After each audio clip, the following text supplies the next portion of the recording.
பீஸா பாஸ்தாக்கெல்லாம் அதிகமாக யூஸ் பண்ணுற ஆரிகேனோ இனிமேல் கடையிலலாம் அதிக காசு கொடுத்து வாங்காதீங்க. அதை வீட்லேயே இருக்கிற பொருளை வச்சு ஈஸியாக சிம்பிளாக வந்து ரெடி பண்ணிடலாம். எப்படி சரி சொல்லி பார்க்கலாமா? கற்பூரவள்ளி இலைச்செடி எல்லார் வீட்லையுமே இருக்கும். அதுலேருந்து கொஞ்சம் தலையை பறித்து வச்சுட்டு நல்லா 2-3 வாட்டி தண்ணியில் அலசிக்கோங்க. அலசினதுக்கு அப்புறமா ஒரு காட்டன் கிளாத் வச்சு ஒரு 2 நாள் வந்து வெயிலில் காய வச்சுக்கோங்க. இந்த மாதிரி நல்லா வெயில் அடிச்சது அப்படின்னா 2 நாள்ல காஞ்சிரும்.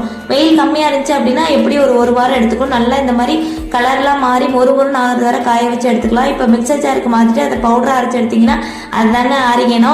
இவ்வளோ சிம்பிளாக இருக்கிற ஆரிகேனோவை எதுக்குங்க அதிக காசு கொடுத்து கடையில் வாங்குறீங்க? கடையில் வாங்குறது வந்து பார்த்தீங்கன்னா இலையை வந்து வழக்கில் போட்டு வறுத்துட்டு அதுக்கப்புறமா அரைப்பாங்க. அது அந்த அளவுக்கு வாசனையாக இருக்காது. பட் ஆனால் இது நம்ம வெயிலில் காய வச்சா கூட நல்லா வாசனை மாறாமல் சூப்பராக இருக்குங்க. ஏர்டைட்டான கண்டெய்னரில் போட்டு வச்சுட்டிங்கன்னா 1 வருஷம் வரைக்கும் கெட்டு போகாமல் எப்பப்பெல்லாம் தேவையோ அந்த அளவுக்கு வந்து யூஸ் பண்ணிக்கலாம். கண்டிப்பாக ட்ரை பண்ணி பாருங்க. இதே மாதிரி யூஸ்ஃபுல்லான நிறைய டிப்ஸ் வந்து இன்னைக்கு லாங் வீடியோவில் ஷேர் பண்ணியிருக்கேன். உங்களுக்கு தேவைப்பட்டுச்சு அப்படின்னா செக் பண்ணி பாருங்க. கீழே ரிலேட்டட் வீடியோவில் வந்து கொடுக்குறேன். அப்படியே நம்ம சேனலை சப்போர்ட் பண்ணுங்க.